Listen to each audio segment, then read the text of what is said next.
శ్రద్ధగా విని, నీ దేవుడైన యెహోవా వాక్కు శ్రద్ధగా విని దానిని అనుసరించి నీతియుక్తంగా నడుచుకుంటే మనకు దేవుడు స్వస్థతనిస్తానని జ్ఞాపకం చేసుకుంటున్నాడు.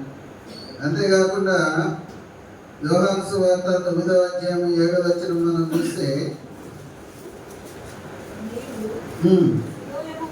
సిలోయమును కోనేటికి వెళ్ళి అందులో కడుక్కొనమని చెప్పెను. సిలోయమను మాటకు పంపబడినవాడు అని అర్థము. వాడు వెళ్ళి కడుక్కొని చూడగలవాడై వచ్చాను. అనేక మార్లు ఇక్కడ ఈ యొక్క కోనేటి ప్రస్తావనలో బెతెస్దాలోనే కాదు కానీ దేవుడు కొన్ని వ్యాధులను నయం చేయడానికి నీటి ద్వారా వారికి ఆ విధమైనటువంటి స్వస్థతనిచ్చాడు. రాజులు 2వ గ్రంథంలో 5వ అధ్యాయము 13-14 వచనాల్లో కూడా మనం చూస్తే మనం నయమాను విషయంలో చూస్తాం. నయమానుకు ఉన్నటువంటి కుష్ఠరోగాన్ని తగ్గించడం కోసము ఆ యొక్క ప్రవక్త ఏం చెప్పాడు?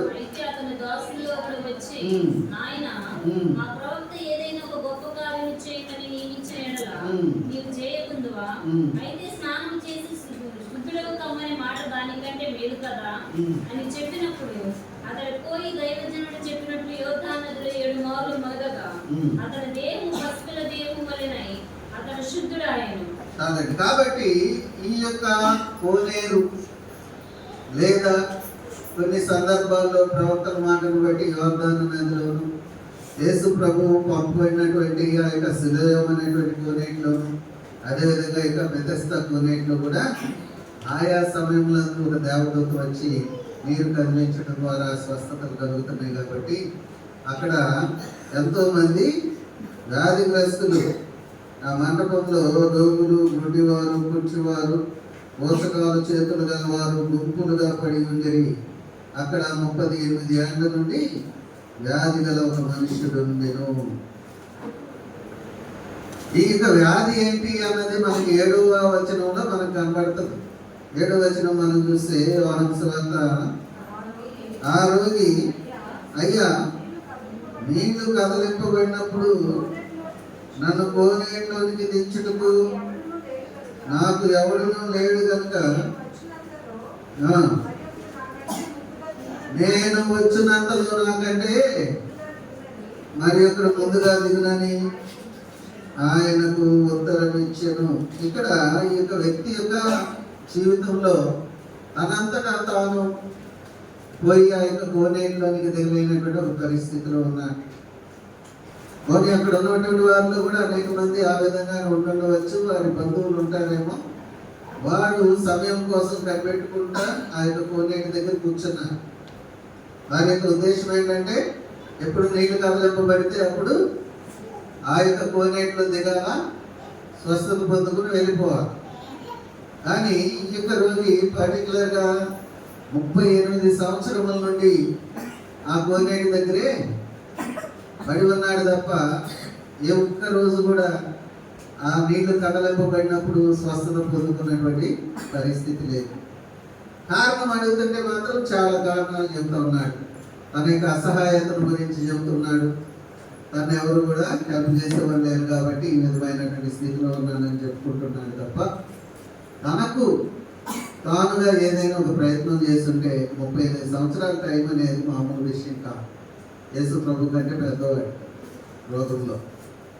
అటువంటి పరిస్థితుల్లో ఆ యొక్క కోనేటి దగ్గరికి వచ్చినటువంటి ప్రభువు అతను అడుగుతున్నటువంటి మాటకి అతను ఏమని చెబుతున్నాడంటే, నీవు స్వస్థత పొందగోరుచు ఉన్నావా అని అడుగుతున్నాడు ప్రభు.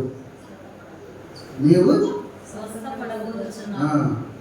వాడు పడి ఉండుట చూచి వాడప్పటికి బహుకాలం నుండి ఆ స్థితిలో ఉన్నాడని ఎరిగి స్వస్థపడగోరుచున్నావా అని వాణిని అడుగగా యేసు ప్రభు వారికి తెలియదా? వాణి ఆ స్వస్థపడగోరడానికి వచ్చినటువంటి వాడైనా ఏమని చెబుతాడయ్యా, నేను ఎందుకు వచ్చాను ఇక్కడికి, స్వస్థపడగోరాలనే కదా.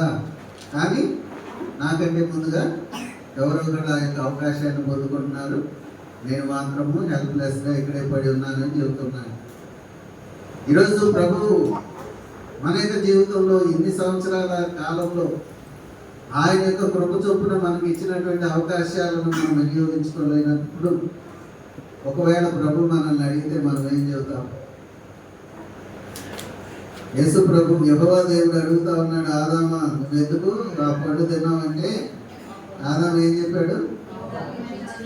తప్పైపోయింది దేవా, క్షమించట్లే, నీవు నాకు ఇచ్చినటువంటి అంటే దేవుని మీదే మనము తప్పు ఒప్పుతాం కానీ, నేరాలు ఇతరుల మీద తప్పుతాం కానీ మనము ఒప్పుకోం. ఇతను బలహీనతను బట్టి ఇతను చెప్పుకోవట్లేదు, అయ్యా నేను కొంచెం ప్రయత్నం చేస్తుంటే ఈ 38 years ఇక్కడ అనవసరంగా నేను పడి ఉండేవాడిని కాదు, నాకు ఏదో ఒక రోజు స్వస్థత వచ్చిండేది, వెళ్ళిపోయేవాడిని అనుకోవాలి. కానీ ఇతను అక్కడ అలవాటైపోయాడు, హ్యాబిచ్యువేటెడ్ అన్నమాట. పడక తెచ్చుకున్నాడు, హాయిగా దాని మీద పండుకున్నాడు, వచ్చి పోయేవాళ్ళు స్వస్థత పడి వెళ్ళిపోతా ఉంటే చూస్తూ ఉన్నాడు తప్ప తనంతటా తాను ఏమాత్రమూ ప్రయత్నం చేయట్లేదు. అనేక మార్లు మన జీవితంలో కూడా కాలం ఆ విధంగా వెళ్ళిపోతూ ఉంటాం, సంవత్సరాలు గడిచిపోతూ ఉంటాయి, ఆధ్యాత్మిక జీవితంలో వృద్ధి ఉండదు. దేవుడిచ్చేటువంటి అవకాశాలను ఒకసారి మనం వినియోగించుకోలేకపోవచ్చు. ఈ సంవత్సరాంత కాలంలో దేవుడు ఒకసారి మరలా మన యొక్క సమయాన్ని ఏ విధంగా మనం వేస్ట్ చేసామో, ఎన్ని ఆపర్చునిటీస్ మనకి కాలు దాకా లేకపోతే చేతి దాకా వచ్చిన వాటిని మనము వదిలివేసుకున్నాము అనేటువంటి వాటిని గుర్తు చేసుకోవడానికి ఈ రాత్రికాల సమయం ప్రభు మనతో మాట్లాడితే ఆయనకు కావాల్సింది మన యొక్క రీజన్స్గా, మన యొక్క ఎక్స్క్యూజెస్ ఆయన అడగట్లేదు. నీవు స్వస్థపడగోరుచున్నావా లేదా అంతే. స్వస్థపడగోరితే అయ్యా నేను స్వస్థపడగోరుతున్నాను అంటే చాలు, అంతేగాని మన యొక్క లేమ్ ఎక్స్క్యూజెస్ ఆయన అడగట్లేదు. కాబట్టి ప్రభు అంటున్నాడు, ఎన్ని విని నీవు లేచి నీ పరుపు ఎత్తుకొని నడువు మనగా వెంటనే వాడు స్వస్థత నుండి తన పరుపు ఎత్తుకొని నడిచాడు. ఆ పరుపు అనేది లగ్జరీ జీవితానికి అనేక సార్లు మనము కొన్ని సేఫ్ జోన్లో ఉండి దానిలో నుంచి బయటకు రావడానికి ఇష్టపడతాం కదండి. సేఫ్ జోన్లో నుంచి బయటకు వస్తే ఎన్ని కష్టాలు ఎదుర్కోవాలో ఎదుర్కొలే ఇదే బాగుంది అన్నటువంటి పరిస్థితిలో ఉంటాం. ఇంత రోజుతో కూడా ప్రభు మాట్లాడి అతనితో చెప్తున్నాడు, నీవు లేచి నీ పరుపెత్తుకొని నడు. ఎందుకు పరుపెత్తుకున్నాడు అన్నాడు? అలా పరుపు గుర్తొస్తే మళ్ళీ తిరిగి ఎప్పుడు వచ్చి మనకి దీన్ని కొట్టుకుంటాడు అని చెప్పి ప్రభు వారికి ఆ పరుపు తీసుకుని వెళ్ళిపోమంటూ ఉన్నాడు. మిగతాలు కూడా మనము విడిచిపెట్టినటువంటి పాపాలను గుర్తు చేసుకుంటే మరలా వచ్చి ఆ యొక్క పాప స్థితిలోనే ఉండాలని ఆశపడుతూ ఉంటారు. ప్రభు ఆ యొక్క పరుపును ఒక సాక్ష్యంగా అతని యొక్క భుజం మీద ఉంచాడు. మామూలుగా లేచి వెళ్ళిపోతే ఎవరు గుర్తుపెట్టేవాడు కాదు. అంతకాలం 38 సంవత్సరాల నుండి కోనేటి దగ్గర పడి ఉన్నటువంటి రోగి ఎక్కడైనా ఎవరు గుర్తుపెట్టేవాళ్ళు కాదు. కానీ ప్రభు చెప్పినటువంటి మాటను బట్టి పరుపెత్తుకుని నడుస్తూ ఉంది. ఆ రోజు కూడా అది విశ్రాంతి దినం కావడంతో నువ్వేదో పరుపెత్తుకుని నడుస్తున్నావు అన్నప్పుడు అతడు తన వృత్తాంతం అంతా కూడా చెప్పుకోవాల్సి వచ్చింది. అప్పుడు నేను అక్కడ రోగిగా పడి ఉన్నాను, నీళ్లు కలిగించబడినప్పుడు నేను పోయి దాంట్లో దూరలేనటువంటి పరిస్థితుల్లో ఉన్నా. ఎవరు వచ్చారు, నన్ను స్వస్థపరిచారు, నేను వెళ్ళిపోతున్నా. ఈ సంవత్సర కాలంలో ప్రవేశించనటువంటి నూతన సంవత్సరంలో ఒకవేళ ప్రభు మనకు ఆ విధమైనటువంటి ఆజ్ఞిస్తే మన యొక్క పాత స్వభావాన్ని, మన యొక్క పాప స్వభావాన్ని, మన యొక్క నెగ్లిజెన్స్ని, ఎవ్రీథింగ్ మనము ప్రభు యొక్క పాదాల దగ్గర విడిచిపెట్టి ఆయన ఇచ్చేటువంటి ఆ యొక్క భాగ్యాన్ని బట్టి ఆయన స్తుతించుకుంటూ ముందుకు సాగటానికి దేవుడు ఈ రాత్రి కాల సమయం మనతో మాట్లాడుతున్నాడు. అనేక మార్లు మనము దేవుని యొక్క సన్నిధిని నిర్లక్ష్యం చేసి ఉండొచ్చు. ఈరోజు ప్రభు అడుగుతున్నాడు, 362 దినాల్లో మనము ఒకవేళ గంటలు క్యాలిక్యులేట్ చేసుకుంటే ప్రభు దగ్గర ఎన్ని గంటల సమయం మనం గడుపుకుంటాం? సమయాన్ని మనము కనుక క్యాలిక్యులేట్ చేసి 24 hours టైం తల్లి 2 hours and 40 minutes. రోజులో 2 గంటల 40 నిమిషాలు దేవునిది. దానిలో మనం ఎంత ఇస్తున్నాం? అలా ఆయన టైం అంతా కూడా క్యాలిక్యులేట్ చేసి మనల్ని అడిగితే మన దగ్గర నుంచి వచ్చేటువంటి ఆ యొక్క జవాబులు ఏ విధంగా ఉంటాయి. ఈరోజు ప్రభు అంటున్నాడు, ఆయన వాక్కును శ్రద్ధగా విని ఆ వాక్కు ప్రకారంగా నడిస్తే ఐగుప్తీయులు మరి ఎందుకు పొందుకున్నారు ఆ యొక్క రోగాలు? దేవుడు ఎవరని అడిగాడు. వారు మిమ్మల్ని నేను విడిపించుటకు ఆ యెహోవా ఎవరు? మీరంతా నా దేశంలో ఉన్నారు అని చెప్పి ఇశ్రాయేలీయులను బాధ పెట్టాలని చూసినప్పుడు దేవుడు తర్వాత ఒక రోజులో విడిపించవచ్చు, కానీ 10 ఛాన్సెస్ ఎందుకు ఇచ్చాడు? ఆ యొక్క హృదయం కలుగుతుంది, మళ్ళీ కఠినమైపోతుంది, కలుగుతుంది, కఠినమైపోతుంది అనేది మన స్వభావం. ఏదైనా కష్టం వచ్చినప్పుడు ప్రభు అంటున్నా, కష్టం తీరిపోగానే కఠినపరచబడుతుంది. ఆ విధంగా ఉన్నటువంటి పరిస్థితుల్లో ఎప్పుడైతే దేవుని మీద పూర్తిగా అనుకుంటామో అప్పుడు ఆయన మనకి ఇచ్చేటువంటి స్వస్థత బహు శ్రేష్టమైనది. కనుక ఈ యొక్క రాత్రికాల సమయం మనం ప్రభువును స్తుతించుకోవడానికి మనకు అనుగ్రహింపబడినటువంటి గొప్ప భాగ్యాన్ని బట్టి మనం దేవాది దేవుని స్తుతించాలి. ఆయన అంటూ ఉన్నాడు, కాలము సమయం అన్నీ కూడా నా చేతుల్లో ఉన్నాయి. ఇంతకాలం నువ్వు ఏ విధంగా అయినా జీవించలేదు. ఇందుకు ఇప్పుడు చెప్తున్నాను, నువ్వు లేచి నీ పరుపెత్తుని ఆయన ఈ యొక్క నూతన సంవత్సరంలో ఒక నూతనమైనటువంటి అవకాశాన్ని మనకి ఇవ్వడానికి మన ముందు నిలబడి ఉంటే మనం అది పొందుకోవడానికి సిద్ధంగా ఉన్నాము. ఆ యొక్క సాక్ష్యంతో ఆయన కృపలో ముందుకు సాగడానికి సిద్ధంగా ఉన్నామని గమనించుకుంటూ ఆ యొక్క రోజు వల్లే మనము కూడా మన యొక్క సేఫ్ జోన్స్లో నుంచి బయటకు వచ్చి ప్రభుతో నడవటానికి మనము తీర్మానం చేసుకుని ముందుకు సాగినట్లుగా పరిశుద్ధాత్మ దేవుడు మనల్ని బలపరిచి నడిపించను గాక. సమస్త జ్ఞానం గురించిన దేవుని సమాధానం క్రీస్తు యేసు వలన మన హృదయంలో తన ప్రభుత్వమైనట్టు గాక. 10 నిమిషాలు దేవుని యొక్క నామాన్ని మనం స్తుతించుకున్నాం. స్తుతి చేయక యథార్థవంతులకు శోభస్కరము అనేటువంటి మాటను మనము జ్ఞాపకం చేసుకుంటూ ఈ రాత్రికాల సమయం మన యొక్క హృదయం ఏ విధమైనటువంటి పాపములతో నిండి ఉన్నదో ప్రతి పాపము నుండి ప్రభు మనకు పవిత్రపరిచినట్లుగా ఆయన యొక్క నామాన్ని మనం స్తుతించుకుందాం. స్తుతి స్తుతి స్తుతి స్తుతి స్తుతి అందరూ చెప్తున్నారు, స్తుతులయ్యా, స్తోత్రం నాయన, ప్రభుత్వ దేవ, నీకు వందనాలు, నీకు వందనాలు, నీకు వందనాలు, నీకు స్తుతులు, స్తోత్రం స్తోత్రం స్తోత్రం. హల్లెలూయా హల్లెలూయా హల్లెలూయా. ప్రియ యేసుని చేసేవే ప్రియమా హృదయం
సాక్షులుగా మేము ఉండాలి. కథలెమ్మబడిచి ఉన్నటువంటి ప్రతి అవకాశాన్ని సంవత్సరంలో మర్చిపోయాము.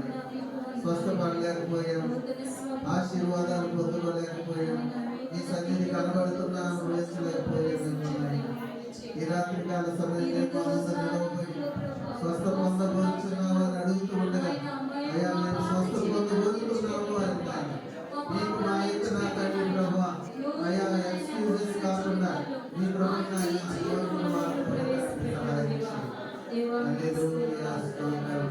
కృప కలిగిన దేవా మీ యొక్క అవకాశాలను బట్టి వందనాలయ్యా. మరొక సంవత్సరం మాకు ఇస్తున్నారు. పాత సంవత్సరంలో నుండి నూతన సంవత్సరంలో నుండి నూతనమైనటువంటి హృదయంతో ప్రభు మేము ప్రవేశించినట్టుగా ఈ 3 రోజుల ఉపవాసం ఆరాధన కూడికల ద్వారా మా హృదయాలు నక్కన చేయండి. అది పాపములను మమ్మల్ని కలిగించండి.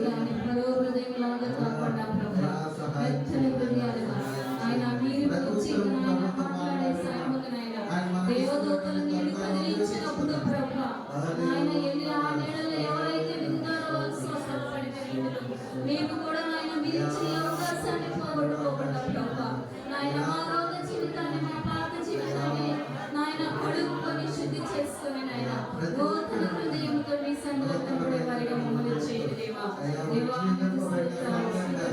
సాక్షి సంఘంగా అయ్యా మీ కొరకు నాయన జీవించేటువంటి సంఘంగా ఏ సమస్యలతో ఎన్ని సంవత్సరాల నుండి అట్లాడంగా అడోగి పడి ఉన్నట్టు మేము ఏ సమస్యలతో ఎన్ని సంవత్సరాలు ఉన్నాము ప్రభా ఆ సమస్యల నుండి మీరు విడుదల కలిగించమని వచ్చున్నాము. సహాయం చేయండి దేవా. మీకు సమర్పిస్తూ ఉన్నటువంటి స్తుతి ఆరాధన ద్వారా మా హృదయాలను మొదటి దినము ఉపవాస ప్రార్థన కోరికలో మెత్తం చేయండి. కాలంలో నాయన మేము మీ పట్ల చేసినటువంటి కుమరించున్నాను. ఈ స్తుతి ఆరాధన మీ పాదముల దగ్గర సమర్పించుకుంటున్నాను తండ్రి. అమ్మగారు నన్ను ప్రార్థనలో నడిపిస్తారు.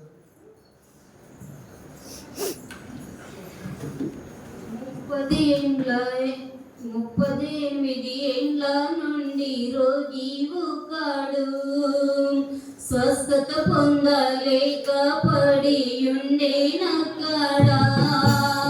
38 ఏండ్ల నుండి రోగి ఒకడు స్వస్థత పొందలేక పడి ఉండేనక్కడ. యేసు వచ్చి వారిని చూసి స్వస్థపరచెను.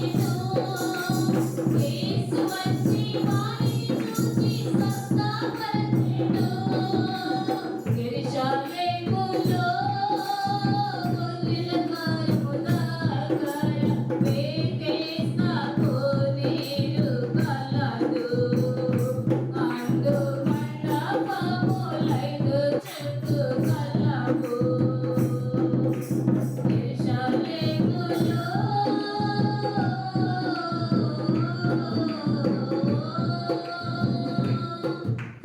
ప్రభువా, సజీవుడా, గొప్ప దేవా, పరిశుద్ధుడా, మహిమ కలిగిన రాజా, ఉన్నతమందు ఆసీనుడైన వాడా మీకు స్తోత్రాలు. ఆశ్చర్యకరుడా మీకు స్తోత్రాలు. ఆలోచనకర్త బలమైన దేవాన్ని తండ్రి నాయన మీకు వందనాలు చెల్లిస్తున్నాం ప్రభా. 2025 సంవత్సరంలో చివరి రోజుల్లో మమ్మల్ని ప్రవేశపెట్టినందుకు మీకు స్తోత్రాలు నాయన. ఈ సంవత్సర కాలంలో ప్రభా ఎన్నో శోధనలు, ఎన్నో అపాయాలు, ఎన్నో ఇబ్బందులు, ఇరుకుల నుండి వెళ్ళినప్పటికీ కూడా మీరు ఎక్కడ చేయించి పెట్టిన దేవుడు కాదు ప్రభా. నీ ప్రేమకై వందనాలు ప్రభా. మీ ప్రేమకై కోట్ల వందనాలు ప్రభా. ఏమిచ్చి మేము మీ సన్నిధిలో కనబడగలం ప్రభా. ఏమిచ్చి మేము మీ సన్నిధికి రాగలము నాయన. మీరు ఇచ్చినటువంటి రక్షణ చేత పట్టుకొని మీ కృతజ్ఞతాస్తుతులు చెల్లించే వారిగానే మమ్మల్ని చేయండి నాయన. ప్రతి చోట నీ సాక్షిగా మేము ఉండనట్లు ప్రభువా మమ్మల్ని బలపరచండి, స్థిరపరచండి అని మీ భక్తుడు రాసిన రీతిలో ప్రభా మేమందరము కూడా మీ సాక్షులుగా ఉండటానికి మీ ఆత్మతో మమ్మల్ని నింపమని అడుగుచున్నాము. సహాయం చేయలేవా పరిశుద్ధాత్ముడా మీకు వందనాలు. మరి నా తండ్రి 29వ తారీఖున ఇంకా 3 రోజుల్లో మేము నూతన సంవత్సరంలో ప్రవేశింపబోచుండగా ప్రభువా మీ సందులో చేరి కృతజ్ఞతగా మిమ్మల్ని స్తుతించడానికి మీరు ఇచ్చిన గొప్ప భాగ్యాన్ని బట్టి మీకు వందనాలు ప్రభువా. నాయన ఈ గడిచిపోతున్నటువంటి సంవత్సరంలో మా జీవితాల్లో ఏ లోటుపాటులు ఉన్నాయో, మీకు వ్యతిరేకమైనటువంటి ప్రవర్తన మాలో ఏమన్నదో మమ్మల్ని మేము శుద్ధి చేసుకునే వారిగా మీరు ఇచ్చిన అవకాశాన్ని బట్టి మీకు వందనాలు నాయన. ఈ కూటాలను ప్రభువా ఉపవాస కూటాల కంటే శుద్ధీకరణ కూటాలని పిలుస్తూ ఉంటాను ప్రభువా. అవును తండ్రి, మమ్మల్ని మేము శుద్ధి చేసుకోవాలి. ఈ 3 రోజులు మీ పాల దగ్గరికి రావడానికి, మీ సన్నిధిలో మేము పాలు పంపులు పొందడానికి ప్రభువా ఎప్పటికప్పుడు మిమ్మల్ని మేము శుద్ధి చేసుకోవాలి నాయన. ఈ శుద్ధీకరణ ఆరాధనలో మీరు ఉండండి ప్రభువా. మమ్మల్ని కడగండి నాయన, మమ్మల్ని శుద్ధి చేయండి నాయన. మాలో ఉన్న ప్రతి మలినాన్ని తీసివేయమని అడుగుచున్నాం, సహాయం చేయండి నాయన. అయ్యా దేవదూతలు వచ్చి నీళ్లు కదిలించినప్పుడు నా తండ్రి ఏ రోగి ముందు దిగుతాడో ఆ రోగి స్వస్థపడిన రీతిలో ప్రభువా, మరి నాయన నీ రీతిలో మా పాపం స్థితిలో ఉండి మా అజ్ఞానంలో మేము ఉండి ప్రభువా నాయన మేము మీ దీవెన పొందుకోలేకుండా మేమున్నామేమో. మీరు నాయన మీరు మమ్మల్ని పిలవండి, మా చేయబట్టుకుని నడిపించండి నాయన.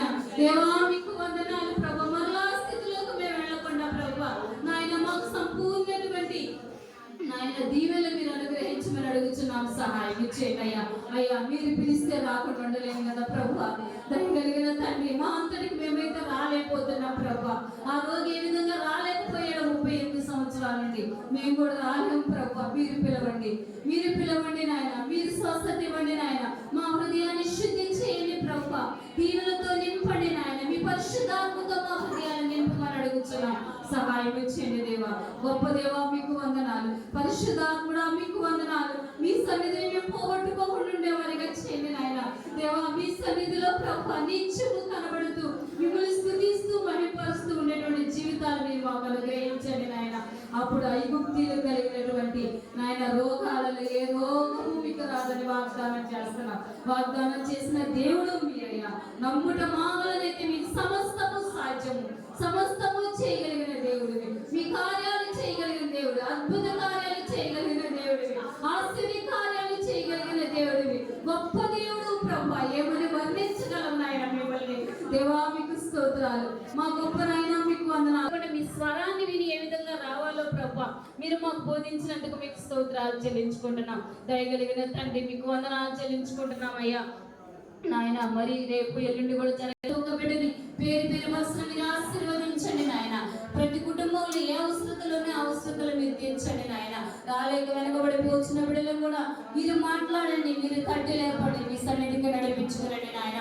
25వ సంవత్సరం చివరి రోజుల్లో దేవుని సన్నిధి పోగొట్టుకోకూడదు అనేటువంటి ప్రేరేపణ బిడ్డలకు కలిగించి మీరు నడిపించండి ప్రభా. దేవా మీకు వందనాలు చెల్లించుకుంటున్నాం, సహాయం చేయండి. దాటిపోవద్దు నాయన. ఈ రాత్రి కాల సమయం ముందు మమ్మల్ని దాటిపోవద్దు. మీరు మాట్లాడండి ప్రభా, మీరు మాతో మాట్లాడండి నాయన. మీ స్వరాన్ని వినిపించండి ప్రభా నాయన. మీకు అసాధ్యమైనది లేదు, సమస్తము చేయగలిగిన దేవుడివి. సహాయం చేయమని అడుగుతున్నాం, సహాయం చేయండి అయ్యా. పరిశుద్ధాత్ముడా మీకు వందనాలు. సంఘంలో ఉన్న ప్రతి కుటుంబాన్ని మీరు ఆశీర్వదించండి. ప్రతి కుటుంబంలో ఉన్న అవసరతలు మీరు తీర్చండి ప్రభా నాయన. మరి నూతన సంవత్సరంలో ప్రవేశించబోతుండగా నూతన దీవెనలు, నూతన ఆశీర్వాదాలతో, నూతన ఆత్మ ఫలాలతో మమ్మల్ని నింపి ముందుకు నడిపించమని అడుగుతున్నాం, సహాయం చేయండి అయ్యా. గొప్ప దేవా మీకు వందనాలు. అదే విధంగా ప్రభా దయగలిగిన నాయన మీకు వందనాలు. ఎంతమంది అనారోగ్యంతో బాధపడుచున్నారు అంటే బిడ్డలను జ్ఞాపకం చేసుకోండి. సంపూర్ణ స్వస్థత మీరు అనుగ్రహించండి. ఈ వాతావరణ సీజన్స్ వల్ల ప్రభా ఎంతో మంది నాయన ఇబ్బందులు పడుతున్నారు ప్రభా నాయన. వాటి నుండి మీరు విడుదల కలిగించమని అడుగుతున్నాం, సహాయం చేయండి ఆయన. అదే విధంగా వివాహాల కోసం ఎదురు చూస్తున్న బిడ్డలను జ్ఞాపకం చేసుకోండి అయ్యా. అయ్యా మీకు వందనాలు. మీకు అసాధ్యమైనది లేదయ్యా. మీ కార్యాలు మీరు జరిగించమని అడుగుతున్నాం, సహాయం చేయండి ప్రభా. వివాహాల గర్భఫలాల కోసం చూస్తున్న బిడ్డలను జ్ఞాపకం చేసుకోండి. తగిన కాలం మంది మీరు గర్భఫలాలు దయచేయండి ప్రభా. అదే విధంగా గర్భిణీ స్త్రీలను జ్ఞాపకం చేసుకుని సుఖమైన ప్రసూతి దయచేసి తల్లి బిడ్డ క్షేమం ఉండడానికి కృప దయచేయండి. బాలింతలు జ్ఞాపకం చేసుకోండి అయ్యా. తల్లికి బిడ్డకి మంచి ఆరోగ్యాలు మీరు అనుగ్రహించండి ప్రభా. అదేవిధంగా నాయన చదువుకుంటున్న బిడ్డలను జ్ఞాపకం చేసుకోండి దేవా. ఎల్కేజీ నుండి పీజీ వరకు నాయన ఎవరు ఏ కోర్సుల్లో చదువుతున్నప్పటికీ కూడా ప్రభా నాయన మీరుండండి. ఆ బిడ్డలు మీరు నడిపించండి. మీ వద్ద నుండి వచ్చేటువంటి జ్ఞానం బిడ్డలకు అనుగ్రహించమని అడుగుతున్నాం, సహాయం చేయండి. వారి చదువుల్లో జయ జీవితాన్ని పొందుకోవడానికి కృప దయచేయండి నాయన. ఎక్కడున్నా తల్లిదండ్రులు నిలిచిపెట్టి, కుటుంబాలు నిలిచిపెట్టి దూరంలో ఉన్నప్పటికీ కూడా మీరెక్కల చూడని బిడ్డలను, ఎవరిస్తున్నటువంటి బిడ్డలు మీరు దాచమని అడుగుతున్నాం, సహాయం చేయండి అయ్యా. పరిశుద్ధాత్మ మీకు వందనాలు. గొప్ప దేవ మీకు స్తోత్రాలు చెల్లించుకుంటున్నాం, సహాయం చేయండి నాయన. మీకు వందనాలు. అదే విధంగా ప్రభా సండే స్కూల్ బిడ్డలు మీరు ఆశీర్వదించండి, ఇంకా బలపరచండి, అనేక మందిని మీ సన్నిధికి నడిపించుకోండి ప్రభా నాయన. మీకు వందనాలు. యవనస్తులైనటువంటి బిడ్డలు జ్ఞాపకం చేసుకోండి ప్రభా నాయన. యవనస్తుల కుడికను కూడా మీరు అభివృద్ధి చేయండి నాయన. అనేక మంది బిడ్డలు మీ సన్నిధిలో కనబడ దయచేయండి నాయన. స్త్రీల సమాజాన్ని జ్ఞాపకం చేసుకోండి ప్రభా, మీరు అభివృద్ధి చేయండి ప్రభా. నాయన ఆ బిడ్డలు మీరు నా తండ్రి నాయన ఆత్మతో నింపి నా తండ్రి బలమైనటువంటి సాధనాలుగా సంఘంలో వాడుకోమని అడుగుతున్నాం, సహాయం ఇచ్చేయండి అయ్యా. అదేవిధంగా సంఘ పెద్దలు మీరు చూడండి, వారి కుటుంబాలను మీరు ఆశీర్వదించండి. బిడ్డలు కూడా బాధ్యత కలిగిన ఆయన మీ సన్నిధిలో పని చేయడానికి, మిమ్మల్ని స్తుతించడానికి మీ కృప దయచేయండి నాయన, సహాయం ఇచ్చేయండి. మరి ముఖ్యంగా సంఘానంతటిని మీరు ఆశీర్వదించండి. మా నాయన తండ్రి అన్నిటికంటే ముఖ్యంగా నాయన సేవకులమైనటువంటి మా కుటుంబాన్ని కూడా మీరు చూడండి ప్రభా. నాయన ఒకరికి చెప్పేవారిగా మేము కాదు నాయన, మమ్మల్ని మేము ఎప్పటికప్పుడు శుద్ధి చేసుకుంటూ మమ్మల్ని మేము కడుక్కుంటూ నాయన నిస్సంగా కనబడేవారిగా మమ్మల్ని చేయండి అయ్యా. మీకు ఆయాస్కరమైనటువంటి మార్గం మాలో ఉంటే నాయన, ప్రవర్తన మాలో ఉంటే మాలో నుండి తీసివేయండి. మీకు అంగీకారమైనటువంటి నా తండ్రి ప్రవర్తనతో మమ్మల్ని నింపండి, మీ పరిశుద్ధాత్మతో మమ్మల్ని నింపండి నాయన. దేవా సహాయం ఇచ్చేయండి, మీ కృపలో మమ్మల్ని భద్రపరచుకోండి నాయన. ఈ రాత్రి కాల సమయంలో ప్రభు మా ప్రార్థన మీ సన్నిధికి చేర్చుకొని ప్రతిఫలాన్ని దయచేసి రేపు ఎల్లుండి జరగనైనటువంటి ఆరాధనలో మీరు తోడుగా ఉండి నాయన, ఎల్లుండి మరి బాప్తీసాలు అదే విధంగా ప్రభు నాయన సంస్కార ఆరాధనలో వాచ్ నైట్ సర్వీస్ లో మీరు అధ్యక్షత వహించి మీ పరిశుద్ధాత్మ ఆధ్వర్యంలో జరిగించండి. ఫస్ట్ తారీఖు ఆరాధన కూడా మీ ఆత్మ ఆధ్వర్యంలో జరిగించి మీ నామానికి మహిమ ఘనత ప్రభావాలు తెచ్చుకోమని ఒక్క నిమిషం ఇచ్చి పెట్టండి. యేసయ్య ద్వారా ఎడుకుని ప్రార్థించున్నాం పరమ తండ్రి. ప్రభు కలిగిన తండ్రి, మరలా కలిగించేటువంటి దేవుడు, మా బలహీనతను బట్టి కాదు కానీ మీ కృపను బట్టి ఈ రాత్రికాల సమయంలో ఆయన కూడి వచ్చిన ప్రతి ఒక్క బిడ్డను మీరు దర్శించండి.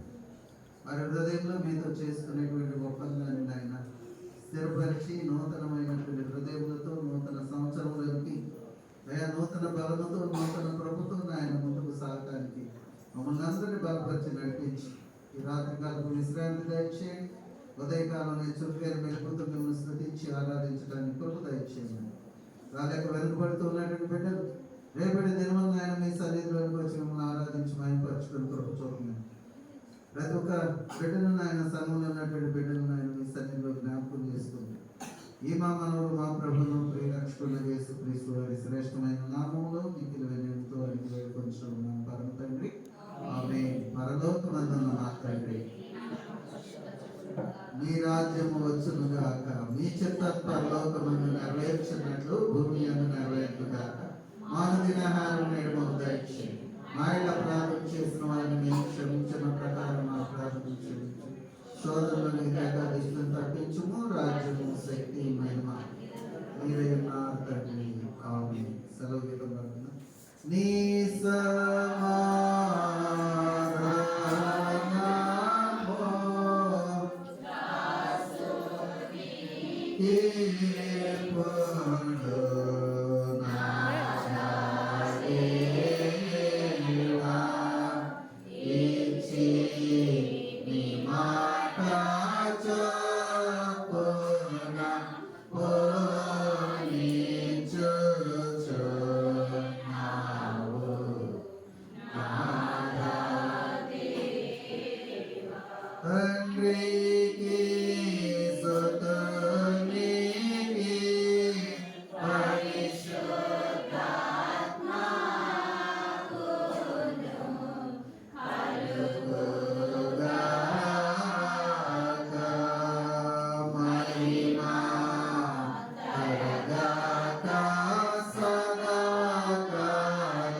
ఇప్పుడు మన పరమ తండ్రి అయిన దేవుని ప్రేమ, ప్రభును రక్షకుడైన యేసుక్రీస్తు వారి యొక్క కృప, పరిశుద్ధాత్మ యొక్క అన్యోన్య సహవాసము ఆశీర్వాదం ఆయన సన్నిధిలోకి వచ్చి ఆయన ఆరాధించుకొని గృహములకు వెలుచున్నటువంటి మనకును మన కుటుంబమునకును సదాకాలం తోడై ఉండి ఆయన కృపలో వర్ధిల్ల చేయుగాక.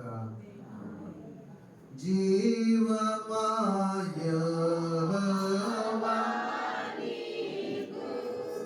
చేసిన మేలను మరువకు, నీవు చేసిన పాతకంబులను మన్నించెదవు. లేవియుల